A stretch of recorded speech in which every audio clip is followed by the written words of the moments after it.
Kill against Mano, and that payload's going to move, and look at that. That red box of victory right in front of South Korea is all the farther they need to reach to be the 2017 Overwatch World Cup champions. Mangachu's back so on the close. Pharah. Agility switches over to the soldier just to get there a little bit faster. This is the desperate defense for Canada. That's right. Sabioldi wants to stuff it with a pulse bomb. Mano goes down early, but those spawns are so close. It is such a grind. Sabioldi comes in, XQC goes down, courtesy of Flower, brought back up again. But can they get there? I don't know. They're so close. It's almost there. 0.22 meters to go. But Flower coming in with the kills on that barrage. And as soon as Sherford dies, that is it. South Korea are your 2017 Overwatch World Cup champions. They do it again, Doa. It wasn't as clean as last year. They didn't sweep without losing a map. There were some speed bumps, but in the end, nothing could slow them down.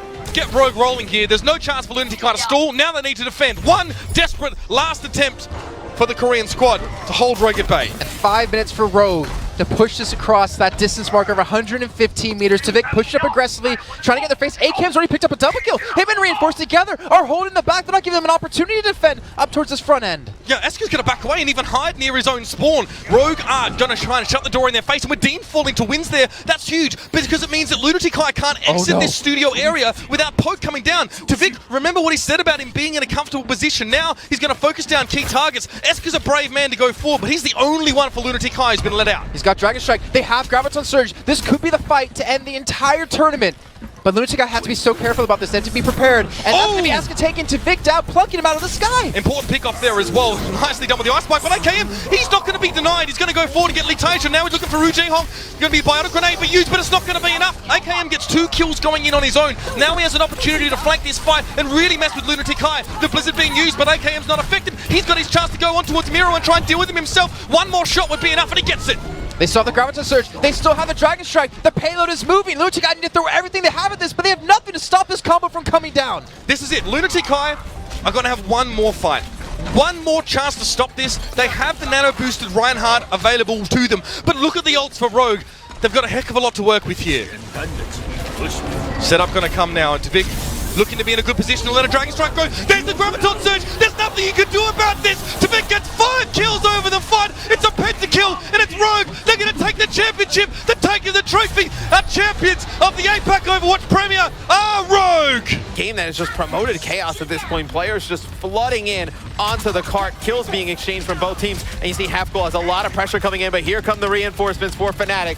You see it's going to be Coolman and Stoop pushing forward. They get one player for the side of Misfits behind enemy lines, and Nevix picks up a big kill there on Akusa. He's doing so good. He's getting Custer every single time. Now Stambarre comes out for Misfits here, and Fnatic just need to accept that. Stoop goes slow, but he gets an Earth Shadow down. Zebastai on the ground. He's going for SMG mode here. He gets on towards Stoop, and Nevix will drop to Buds. Zebastai now going to do it the old-fashioned way. He's going to go right up close here with the hard scoping, but he can't quite find Buds. He's being threatened. Doesn't find Buds with the second shot, but Cooler gets Vonathil. Pulse bomb there. Beautiful work from Buds, but it's not enough. Their first checkpoint is going to be reached for Misfits, and now all they need to do is get 92.29 meters, not even that second checkpoint, and they will be the victors. You will see Misfits. They'll start to get some ultimates here as they push the payload. So you'll see soon get that pulse bomb, and you'll see Skipjack. He will earn that primal rage. Nevik's going to get close to that Dragon Blade as well. For Fnatic, all they have right now to work with is the sound barrier. They're going to get close to a nano boost too. So you probably will see the nano boost go on a cool mat. We've been seeing them nano boost the Winston quite often when they go to engage. Yeah, we still see Zebastai playing on that Widowmaker as well, so that's a pretty big, bold move, and it doesn't really pay off there as well. Hafakul gets onto him fairly early on, but Skipjack and Nevix, a couple kills, they're important. Hafakul again, the only guy really getting kills from Fnatic right now, and soon and Nevix are running a red-hot riot over this map now. Hafakul takes a lot of damage, may go for the self-destruct here if he really needs to. This will slow Misfits down, but Nevix now just keeping himself scarce with these big tanks. Yeah, and Coolmat just trying to stay alive. He actually got the nano boost there, gets no kills for it, and then just goes primal rage at the end, just trying to stall out for as long as time as possible. So he buys his team a lot of time where Vonathil, Buds, and Stoop can come off the spawn. So for a moment, they're soon going very, very deep here. He's going to have a pulse bomb ready. He can prevent Fnatic from defending this final point before they even start. He just needs to land it.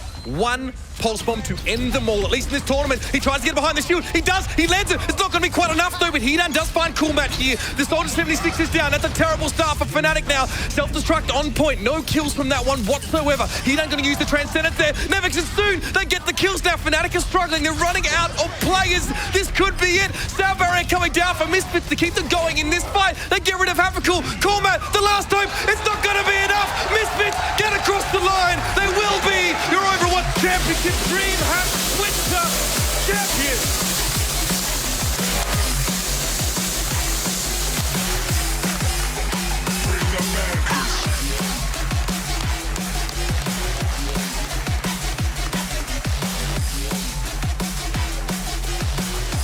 They said, when Crew left this team, you have given away one of the best players in the scene, and maybe they were right. But they brought Caller on board, he adjusted, they adapted, they changed Overwatch as we know it right now. They said, we're not going to get Ganti back. Nil may not be showing any mercy, but he's definitely showing the enemy mercy at the other end of his blade. And imagine that final cut down was very, very close, to be fair. Only a few HP left. Probably could have got it with shurikens had the blade expired. But being able to pick it off at least gives them a little bit more of a push. They've got to win this final fight, and they'll find themselves with a solid 4, maybe 4.5 minutes to go for that third and final But they've push. got 3 minutes to move a couple of meters to keep Dorado alive for them. Oh, lucky timing. Craggy already taken out Cloudy, so it's just a little bit too late for him. Valkyrie being used. You can see Genji's dashing around the map. Happy, he's been DMAC'd. RCK is the one to do it to him. Sorry, but he had to in this instance. And Craggy moving around. He's going to keep himself alive with some help from his support. Kill feed. Very slow Overwatch being played. Nil using the flex, maybe a little bit early, the Discord orb. And Kip comes from out of nowhere and sideswipes him with the Genji of his own.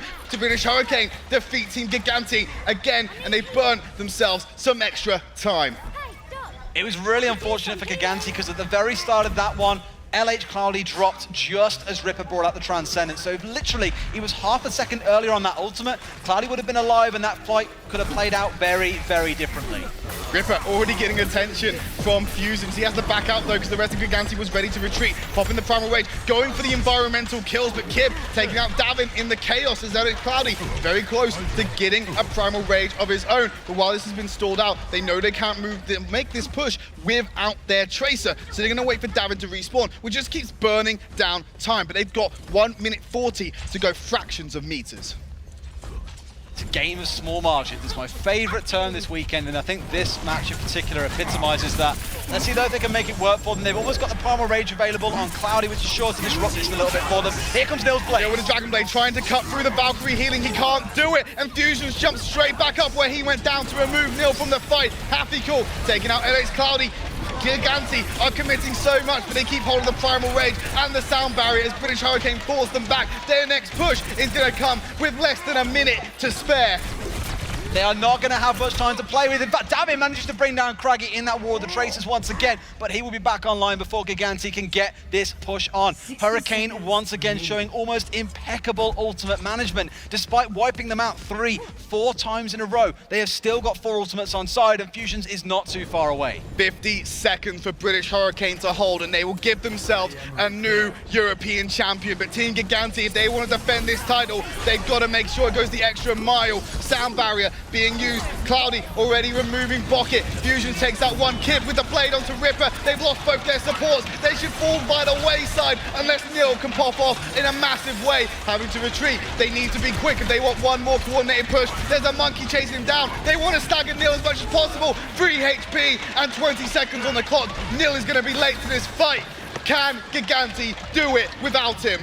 One final chance to literally 10 seconds on the clock. That's all that separates Hurricane from a title and defeat here. Potentially they get that extra push if it goes to it. Giganti's final chance now. This is their last rodeo trip. Davin gets the D-Mech. He jumps in with LH Cloudy. We've already seen it returned by Kid, but he's the one who finishes off the exposed Diva. Something that couldn't be done. Overtime, whittling down. Fusion finds Master. Cloudy trying to stay alive. Nil cuts through Crusade, levels the playing field with the supports. They're sitting in Transcendences. They're being traded.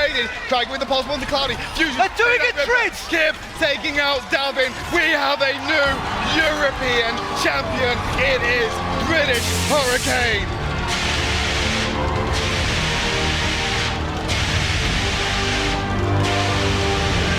You can see it in the players' reactions. You can see it backstage.